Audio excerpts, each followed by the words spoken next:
Hello, everybody. Thank you for watching. Once again, it is the American Doofus Show. Don't be a doofus.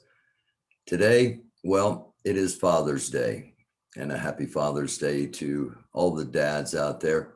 Happy Father's Day to my dad. He passed away several years ago, but I think about him every single day, and today's no exception. And I'm proud of my two daughters and proud of um, some people that I consider like a daughter. And one of those people happens to be gay. And this is Pride Month. And sadly, what we are going to be talking about here in the beginning is two incidents of vehicle violence.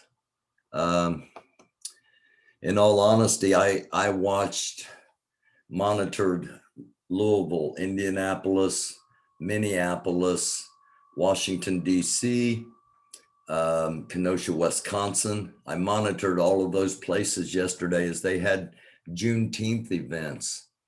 And thankfully, there were no incidents. I kind of expected there might be, but there sadly was one incident, and it involved a pride event.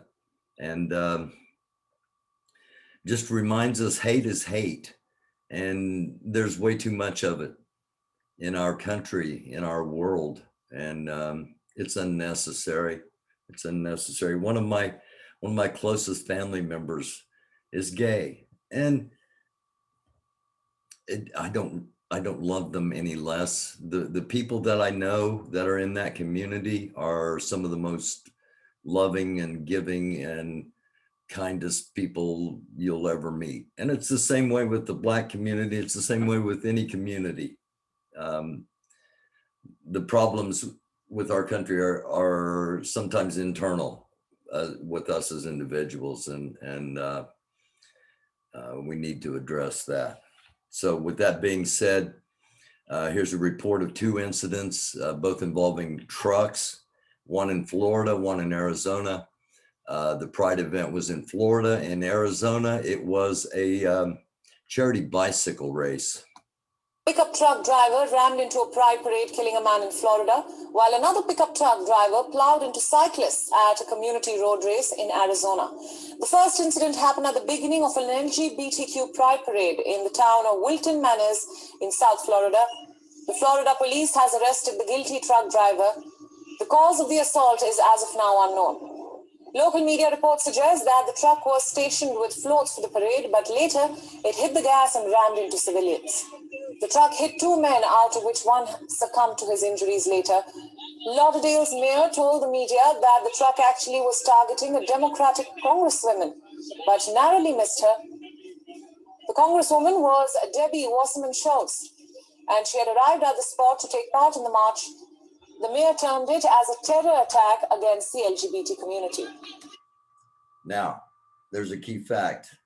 The attack was supposed to be against a Democratic congresswoman, something that QAnon, that the right wing had been saying they were going to be doing.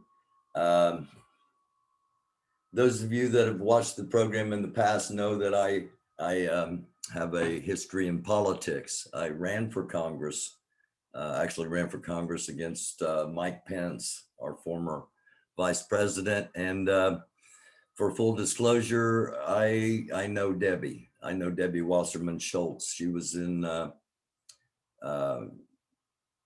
never mind. I know her. And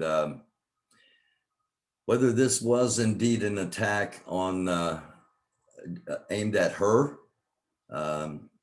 or it's an attack on the pride, on the gay community, they're unacceptable, and they're reminders that we always have to have our heads on swivels, no matter what our political affiliation, no matter what our religious affirmations. In this country, you've got to always have your head on a swivel in the summer of 2021, no matter who you are. And that's said with angst. because it shouldn't be this way.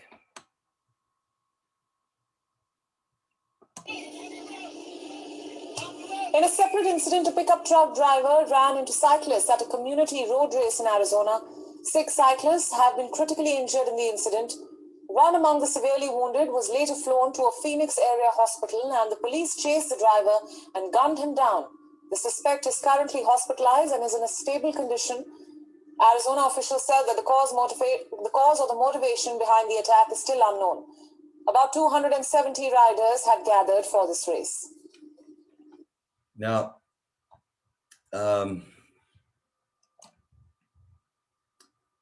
it was a charity race to benefit a local church and youth activities. Not sure why. There were shootings all across the country yesterday and last night too. Police shot and killed a 19-year-old woman who supposedly fired at them. Shootings in Oakland, shootings all around the country. There's so much violence and so much hate going on. And we as individuals, you know, we can either perpetuate that hate or we can combat that hate. It's a dark world. It's a dark world. Tomorrow night, I'm going to have Kendrick Wilson on. And Kendrick has become somewhat of a controversial figure on the internet. This is the interview that we are going to have is not going to be about controversy on the internet. We're going to be talking about what's currently going on with Kendrick. We're going to be talking about the LMPD. We're going to be talking about the Breonna Taylor case. We're going to be getting at facts or attempting to get at facts. It's not going to be a gossip show. It's not going to be a gotcha. It's not going to be anything other than what you normally see here on the American Doofus Show. As always, I'll have a disclaimer up when I have guests on that the opinions of guests are not necessarily those of the show, its viewers, or potential advertisers, because we let people come on and speak their truth. And so Kendrick's going to be coming on tomorrow night.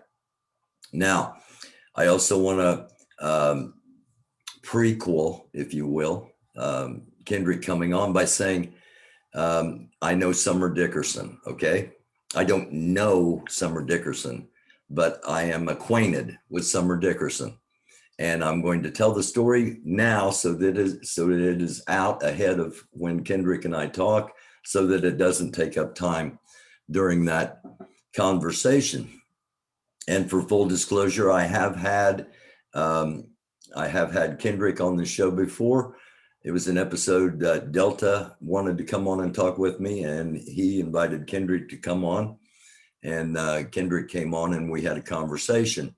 And Kendrick and I have had some text exchanges and a couple of phone call conversations. So that's all prequeled to tomorrow night, as is this. I became aware of Summer Dickerson during the Louisville uprising against the injustice to Breonna Taylor.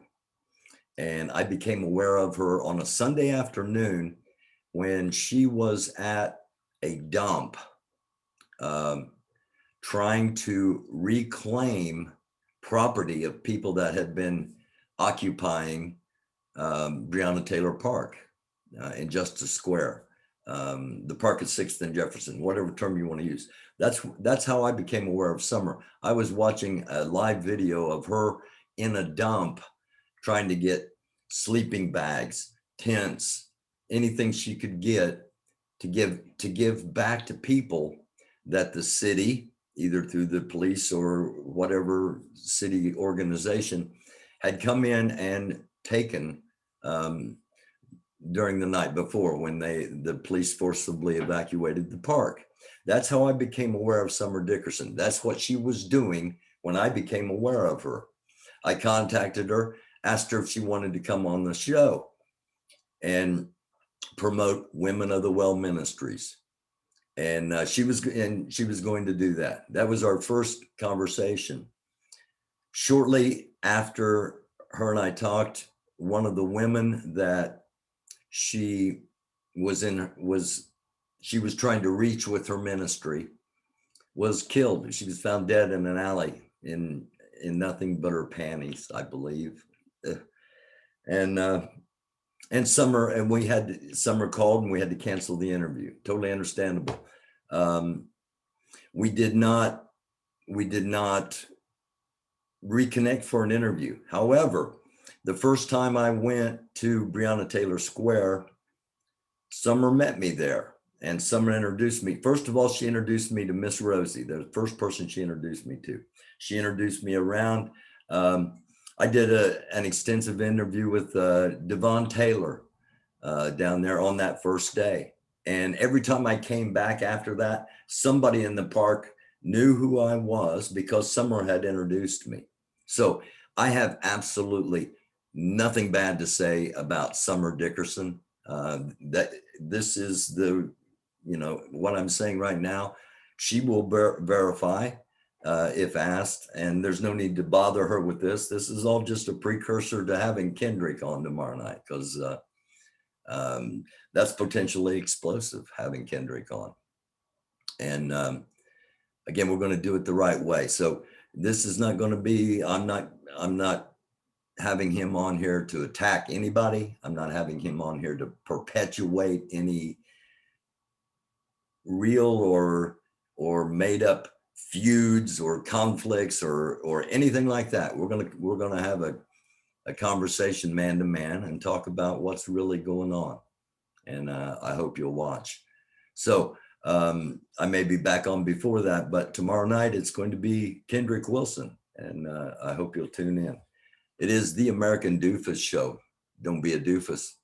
Again, sad news. An attack on a Pride event in Florida.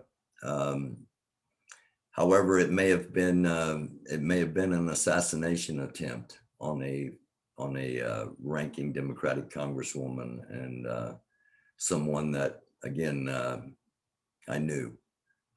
We are not still in we don't communicate. We haven't communicated in over a decade, but but I know who Debbie is, and Debbie would know who I was if asked. And only time will tell what really happened. Either situation is horrific and unacceptable, whether it was an assassination attempt, the beginning of an overthrow of the government that I think they're going to try, that I think the far ultra right is going to try to do on beginning on January 4th, or if it was an attack on Pride. And to me, it makes more sense that he was trying to assassinate Debbie Wasserman Schultz. That's just my opinion. Only time will tell. It's the American Doofus Show. It's a dark world. I have no idea why someone would run over cyclists competing in a charity race to raise money for youth activities in a church. But it's a dark world. That's the only thing I can say at the moment. I do love you all. Thank you all for watching. I wish you nothing but peace. Have a blessed afternoon. Have a wonderful Father's Day. Enjoy a cookout with your family and friends if you're so inclined.